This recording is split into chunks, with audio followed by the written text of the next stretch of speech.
Hey everybody, and welcome to this episode of Teach What You Love TV.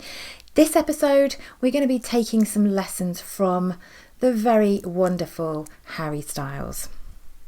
Now, a couple of weeks back, he wasn't really on my radar, right? I've never been into One Direction. Lily wasn't really into them.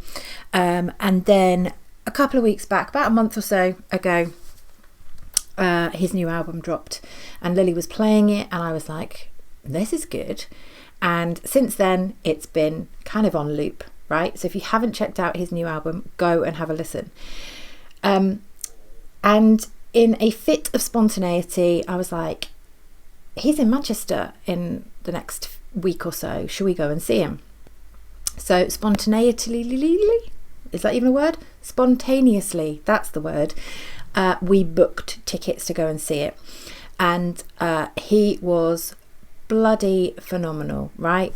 Just brilliant. And ever since then, my feed has been Harry Styles-tastic, right? It's been bulging at the seams with this guy. And one of the things that I watched, which was really, really interesting, was an interview that Zane Lowe did for Apple Music. And there's some brilliant lessons in there, his attitude and his approach to his work, that I think you'll find are kind of relevant to what you're doing in terms of your business too, and definitely relevant to our principles here at Teach What You Love and the principles of the freedom philosophy, right? So here's what Harry Styles can teach you about your business. Lesson number 1. It's okay to stop doing stuff when it's not fun anymore. In fact, it's essential. No one wants to pay you to go through the motions. I want it to be good. Like, if it's not going to be good, I'd rather not do it. Doing shows is my favourite thing to do, like, in the world.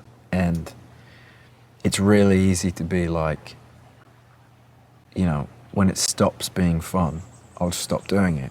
I wouldn't feel good, like, having people buy tickets. You don't want to fake if it. I'm, like, honing it in. Lesson number 2. Stop doing stuff for external validation. Just do the thing because you are having the best time ever. That shit is magnetic. I feel like sometimes you get it with, like, comedians a lot, where they come out and the first thing they make you feel is like, you don't have to worry about me. Like, I'm not asking. I'm just doing it. And, like, I'm having the best time ever. Yeah. I feel like Jim Carrey did that, like, a lot. Like, the first thing always felt like, I'm good. Like, this is happening, and you can come and join the party, or you can do whatever, but it affects me zero. Lesson number 3. Surround yourself with people who get it. You know, I had, like, before the first weekend, I was nervous, and, you know, someone said to me, like, just have fun. It's the only thing we care about as your group of friends around you. Like, just have so much fun. When you have people around you who make you feel like that, you feel like you can get back to what it's about, I think. And it's really, really liberating. And finally, lesson number 4.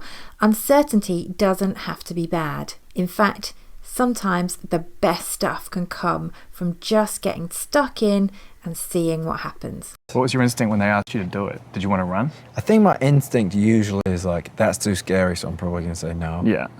But that's kind of like also what's fun. It's about like... That's a little thing that gets in your stomach, and that's the thing. Yeah. Man, it's hard to shake that. I mean, it's the same thing with making an album or making a movie or something. It's like, yeah, it's obviously easier to not do it. If your only reason to say no is because your gut's churning and you feel scared, you can't turn it back on that. Yeah, and I think that goes down to songs as well, like being uncomfortable with something doesn't mean it's bad.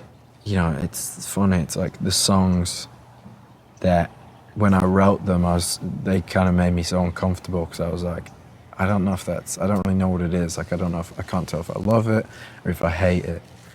That's just like the funnest place, I think, to make music. Yeah, I just feel like that kind of uncertainty is always the best.